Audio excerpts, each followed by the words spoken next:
gun purchasing. You, me, we're all gun owners. 40% of the guns and ammunition purchased in this country are for military and law enforcement, paid with our tax dollars. Right. Today, we've organized 124 public officials across the country to influence as major customers. For example, the New York Police Department purchases large quantities of Glock's 9mm, and through the work of our campaign, New York's Commissioner James O'Neill has committed to meeting with Glock to press on our issues.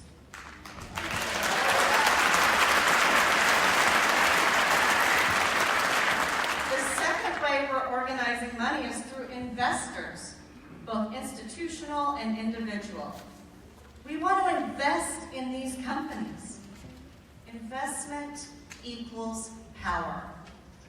Larry Fink, the CEO of BlackRock, the nation's largest investment firm, just announced it's using its $6 trillion in shareholder power to question gun manufacturers.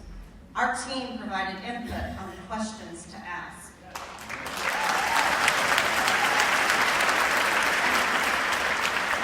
We're also collaborating with large faith-based institutional investors like the Sisters of Bon Secours.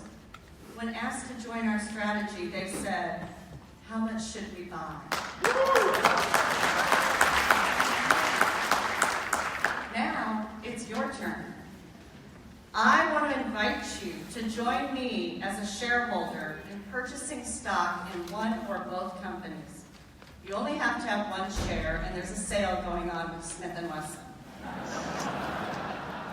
The instructions for purchasing stock and registering as a do not stand idly by investor are on one side of the green handout. The other side is our investment principles, guidelines for every individual and institutional shareholder. Now I know the investor strategy isn't for everyone, and that's okay, because there are many other ways you can be involved in this campaign if you aren't currently, and that information is also on the green sheet. Together with our public officials and our institutional investors, we will change this industry. So I have a question for you. Do you agree gun violence is a problem? Yes. Do you want to do something about it? Yes. Are you ready to change the gun industry? Yes. All right, one more time. The candidates didn't hear you. Are you ready to change the gun industry?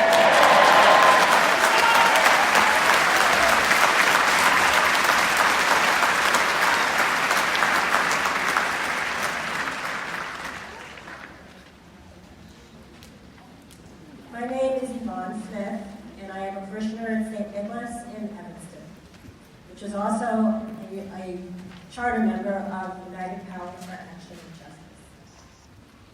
Candidates for Attorney General, you have heard from us about the issues that we are most passionately committed to.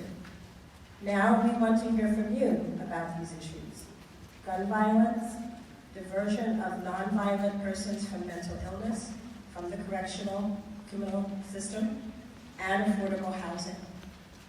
How and why will you relate to us on these issues? What is your response to the strategies that you've heard this afternoon? We now ask each of you to take 3 minutes, just 3 minutes, to address the Assembly with your reactions. And a couple of housekeeping details. We'll ask you to speak from the podium on your left. And we are reasonably strict about time limits as part of an IAF organization. See these folks right here? They have signs to let you know 1 minute, 30 seconds, and a big red stop sign. And after that 3 minutes is over, we will move on to the next candidate. And if you have more to say, we welcome that following the Assembly. And all of you, we also invite you to talk to the candidates, those who are able to stay afterwards. And there will be their names on signs around the edges of the auditorium so that you can see where to go to talk to a particular candidate. And Mr. Grasso, we ask you to take the podium. Thank you.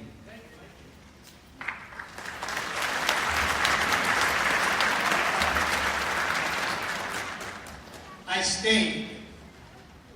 stayed because I'm going to the same event and my opponent is going to, and I'm speaking there also. I hope I don't get a ticket driving there. It's in Rockford. But I stayed. I stayed because gun violence is unacceptable. We have to, as a community, continue to speak on it. You need to stay active, because only when you stay active do we listen. There was a pre-meeting to this because your leadership felt it that important to explain these things to all of the candidates. It was very helpful for me. I'm a former mayor, Burr Ridge, 2 terms. I am on the DuPage County Board. I'm not running for re-election. I want this job. And I'm the chairman of the 911 board in DuPage County, the largest 911 board in Illinois. And we see the growing problems at that level of mental health, opioid and heroin problems, homelessness, and gun violence. Yes, in DuPage County. Yes, throughout Illinois. And I am committed to addressing gun violence as a priority. We do need crisis stabilization. I was also on the DuPage County Board of Health, for 12 years, from 1999 to 2011. And we continuously saw problems with mental health, which needs to be addressed in this topic. And what did we always find at the board level? NIMBY, NIMBY, NIMBY. You know what I mean? We wanted to provide housing at the Board of Health level, but always got pushback from the communities. So it's important, if the people in Mundelein stood up for Fairhaven, you need to follow that example and have it happen.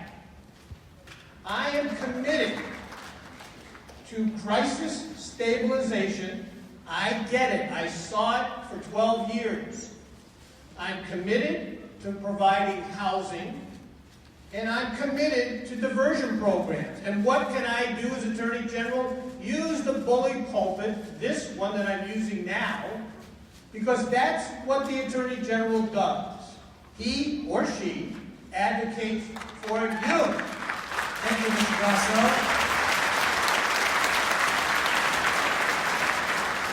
Mr. Raoul, I'm afraid you didn't hear our issues laid out today. We invite you to the podium for 3 minutes. Well, thank you. My name is Kwame Raoul. I did have an opportunity to speak to some of the leaders earlier this week about these issues. With regards to gun violence, the issue is home literally for me. I've had to go home